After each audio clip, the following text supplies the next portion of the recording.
민수기 27장 15절에서 20절 말씀을 다 같이 한 목소리로 합독하도록 하겠습니다. 15절에서 20절입니다. 시작. 모세가 여호와께 여짜와 가로되 여호와 모든 육체의 생명의 하나님이시여 원컨대 한 사람을 이 회중 위에 세워서 그로 그들 앞에 출입하며 그들을 인도하여 출입하게 하사 여호와의 회중으로 목자 없는 양과 같이 되지 않게 하옵소서.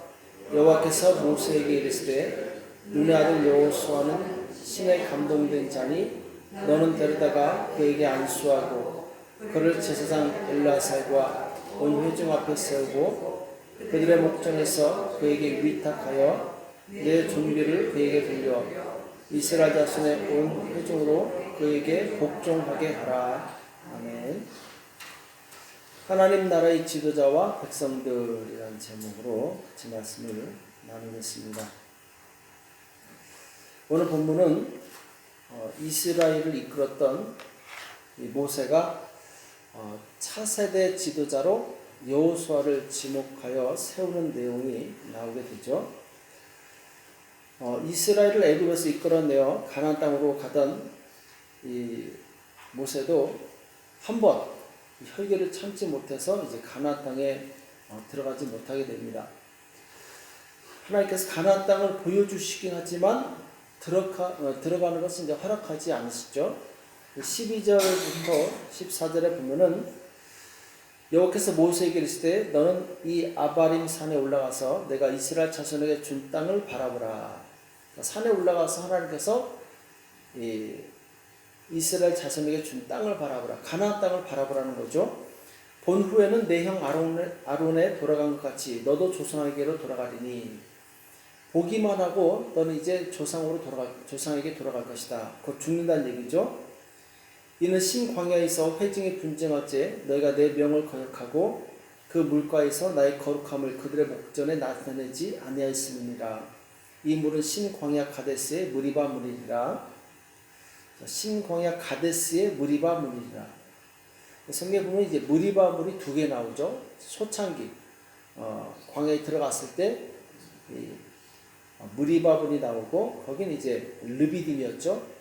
그리고 마지막 가나안 땅 바로 밑에 가데스 바니아의 이제 무리바, 거기서 이제 결정적으로 하나님 거역함으로 인해서 이 모세가 가나안 땅에 들어가지 못하게 됐는데, 모세는 자기가 가나안 땅에 들어가지 못하지만 이 백성을 인도할 새로운 지도자를 뽑아달라고 하나님께 기도하는 내용이 나옵니다. 그러니까 백성을 굉장히 사랑했던 사람이죠. 모세는 비록 자기는 못 들어갔지만 이 백성만큼은 새로운 지도자가 나타나서 잘 이끌고 가나안 땅에 들어가기를 사모하는 굉장히 성숙한 그런 이제 지도자적인 모습을 보이게 되죠.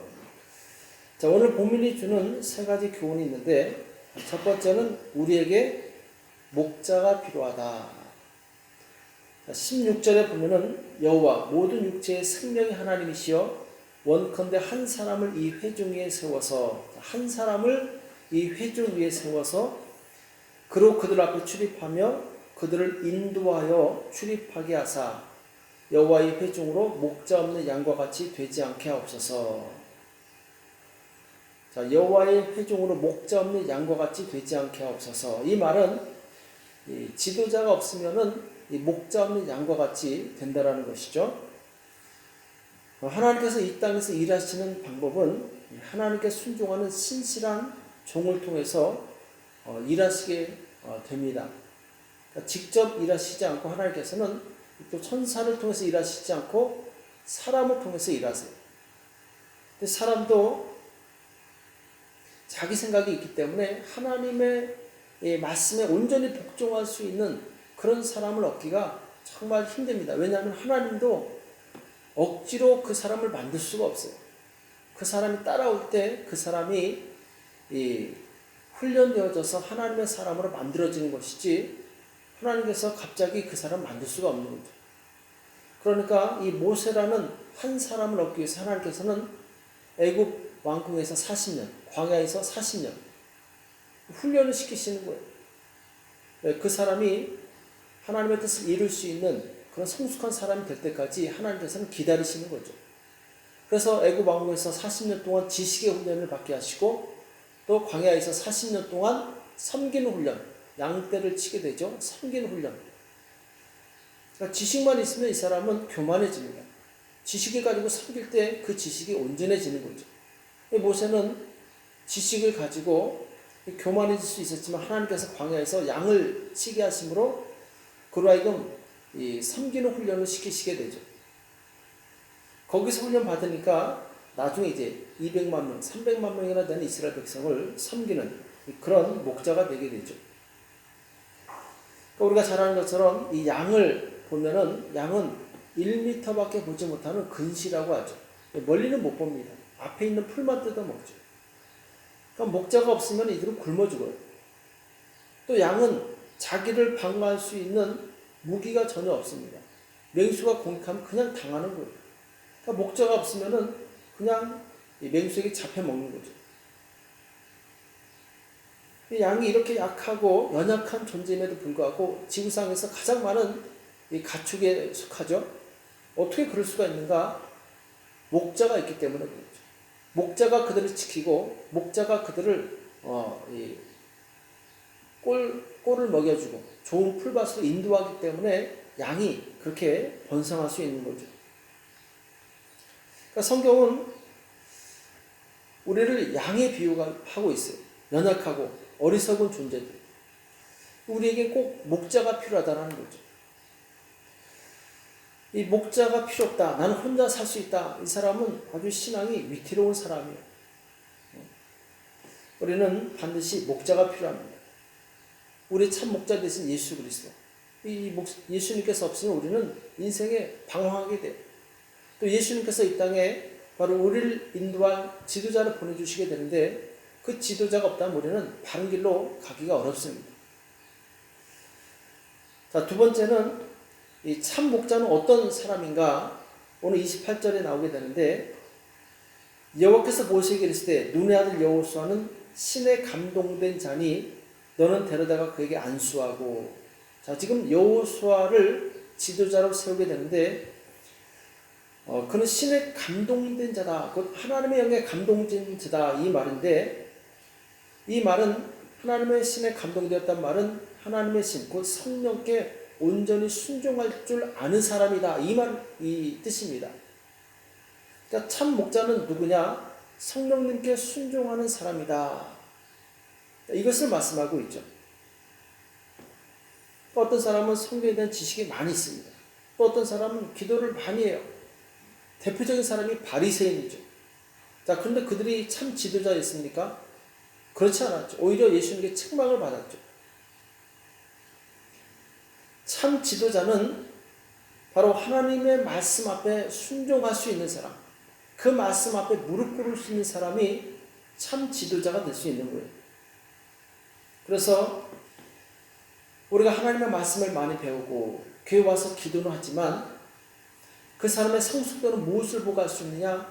하나님께서 무슨 말씀을 하시든지 순종할 수 있는 사람, 그 사람이 참 목자의 자격이 되는 거고 신앙이 성숙한 사람이라는 거죠. 오늘날 교회에 와서 예배드리는 사람은 많습니다. 그러나 하나님의 말씀에 온전히 순종하는 사람은 극히 적어요. 왜 그렇습니까? 순종은 자기를 굴복시켜야 되는 훈련이 필요하기 때문에 다듬어지지 않으면 하나님께 쓰임받을 수 없는 거죠. 출애굽할 때 장정만 60만 명이었어요. 그러나 가나안 땅을 밟은 사람은 그 중에 2명밖에 없었어요. 예배자는 많지만 순종하는 사람은 적다라는 거예요. 이것이 하나님께 정말 아쉬운 일이죠. 예수님을 따랐던 사람들도 수만 명에 달합니다. 합치면 수십만 명이겠죠. 자, 그런데 불과 12명만 주님의 제자가 될 수 있었던 거예요. 그 교회의 수준을 알아보는 것도 얼마나 많이 모이느냐 이것이 중요한 것이 아니에요. 그 교회에 얼마나 순종하는 사람이 많은가 이것이 더 중요한 것이죠. 우리는 순종하는 법을 배워야 됩니다.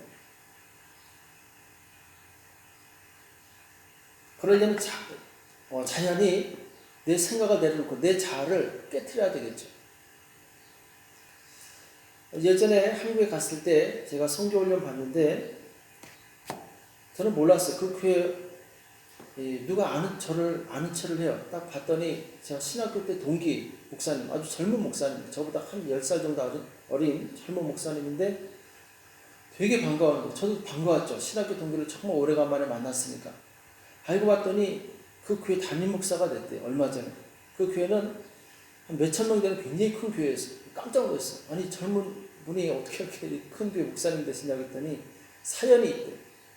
나중에 사연을 들어보니까 그 교회가 굉장히 큰 교회이기 때문에 이 원로 목사님이 신임 목사님을 청빙하는데 해외 유학파, 아주 이 미국에서 박사 공부한 분들을 초빙했는데 와가지고 원로 목사님이 세워놓은 그 수십 년간의 그 교회 기반을 다 흔들어 놓더래.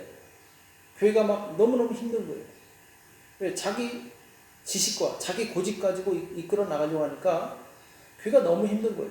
원로 목사님이 지도를 해줬는데도 듣지 않아요. 결국 교회가 너무 힘들어져서 그 청빙한 목사님을 내보냈대요. 이번에 또 다른 또 공부를 많이 한 박사 목사님을 초빙했는데 역시 얼마 가지 않아서 교회 전체가 막 뿌리쳐 흔들리더래요. 너무 힘들고 심지어는 나중에 당신 아무래도 안 되겠다 나가라고 했더니 그 수백 명을 데리고 나가서 그 인근에다 교회를 개척했대요.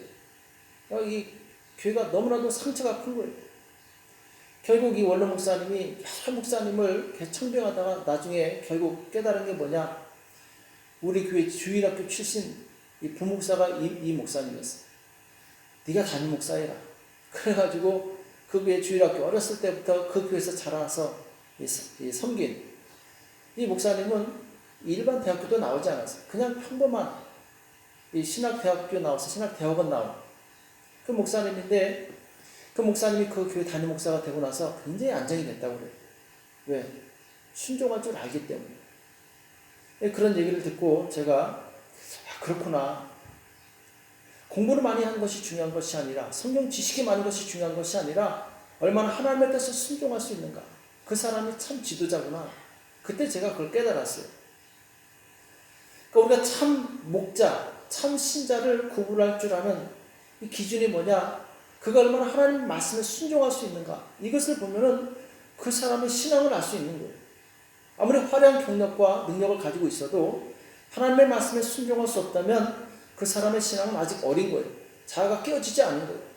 주의 말씀 앞에 우리가 순종할 때 그 사람의 믿음이 드러나는 거죠. 자, 오늘 세 번째 얻는 교훈은 무엇이냐? 하나님의 새 목자에게 복종할 줄 아는 그 사람이 하나님의 참 백성이라는 거예요. 오늘 19절과 20절에 보면은 그를 여호수아죠. 제사장 엘르아살과 온 회중 앞에 세우고 그들의 목전에서 그에게 위탁하여 내 존귀를 그에게 돌려 이스라엘 자손의 온 회중으로 그에게 복종하게 하라. 하나님께서 제사장 엘르아살을 통해서 여호수아에게 기름 붓고 그를 지도자로 세우게 하신 다음에 뭐라고 말씀하시냐면 온 회중으로 그에게 복종하게 하라. 이렇게 말씀하게 되죠. 그러니까 하나님께서 원하신 것이 무엇이냐? 하나님의 세우신 종을 존중하고 그 뜻에 복종하는 것. 영적 지도자는 누가 세웠느냐? 사람이 세운 것이 아니고 하나님의 성령께서 세우신 것이죠. 그래서 사도행전 20장 28절에 보면은 너희는 자기를 위하여 또는 온 양떼를 위하여 삼가라. 성령이 저들 가운데 너희로 감독자를 삼고 하나님이 자기 피로 사신 교회를 치게 하셨느니라. 성령께서 교회 지도자를 세우시고 바로 양을 치도록 양에게 하나님의 말씀을 먹이도록 세우셨다라는 거죠. 그래서 그 하나님께서 세우신 종에게 순종하는 것이 곧 하나님께 순종하는 것이다. 이렇게 성경에서 말씀하고 있죠. 구약 성경에 보면은 하나님께서 많은 왕과 선지자와 제사장들을 보내셔서 이스라엘 백성에게 경고하시고 말씀하시고 위로하시고 그들에게 하나님의 뜻을 전달하는 내용을 보게 됩니다. 이때 그 말씀을 전달하는 사람의 권위는 비록 외모는 화려하지 못했지만 곧 하나님의 권위를 가지고 있었어요. 왜? 그는 하나님의 말씀을 전달하는 대리자로서 이 땅에 서 있었기 때문에. 그래서 우리는 이 말씀을 전하는 사람을 존중할 줄 알아야 됩니다. 왜냐하면 하나님께서 그 사람을 쓰시고 있기 때문에, 그 사람을 통해서 말씀하고 있기 때문에. 또 우리는 하나님의 말씀을 전달하는 사람이 되기를 사모해야 됩니다. 그 영광은 이 세상의 어떤 영광보다 더 큰 거예요. 이 세상의 어떤 가치보다 더 큰 가치가 무엇이냐? 하나님의 말씀을 전달하는 사람이에요. 우리는 전도자가 되기를 힘써야 되고, 말씀을 가르치는 사람, 하나님의 뜻을 전하는 사람이 되기를 힘써야 됩니다. 왜? 그것이 가장 영광스러운 일이기 때문에.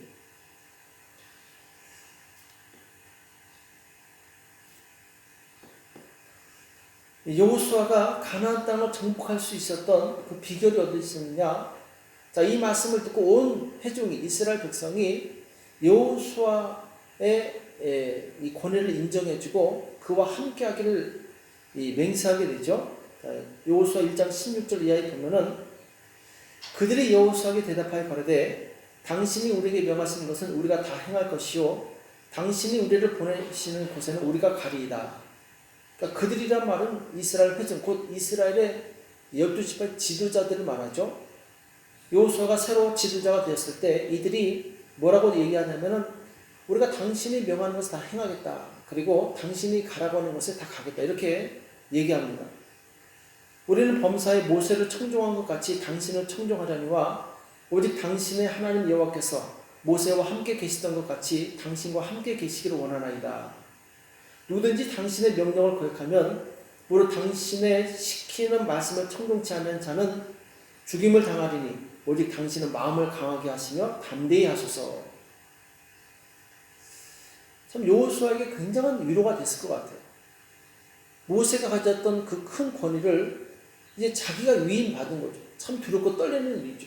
또 가나안 땅을 정복해야 되는 굉장한 부담을 안고 있습니다. 이때 백성들마저 너 신참 아니냐? 네가 뭐 할 수 있겠느냐? 이런 말을 듣는다면 굉장히 마음이 위축되겠죠. 근데 그러지 않았어요. 이스라엘 백성들의 회중들이 여호수아에게 당신이 시킨 대로 우리가 다 하겠습니다. 만약에 당신을 거역하는 자가 있으면 우리가 죽여버리겠습니다. 이 정도로 이 충성을 다짐하게 돼요. 그러니까 여호수아가 천군만마를 얻었겠죠. 결국 이스라엘 백성이 가나안 땅을 정복할 수 있었던 것은 여호수아의 지도력과 그 지도력에 따르는 이 백성들이 하나가 되었기 때문에 이 가나안 땅을 정복할 수 있었던 거죠. 여호수아 24장이 마지막 장이죠. 거기서 땅을 정복하고 나서 여호수아가 거의 이제 죽게 되었을 때 나와 내 가족은 하나님만 섬기겠다 이렇게 했을 때 온 회중이 역시 똑같이 대답합니다. 우리도 우리 가족은 다 하나님만 섬기겠습니다. 이렇게 고백하는 장면이 나오죠. 그러니까 하나님을 섬기는 일에 한 마음이 된 거예요.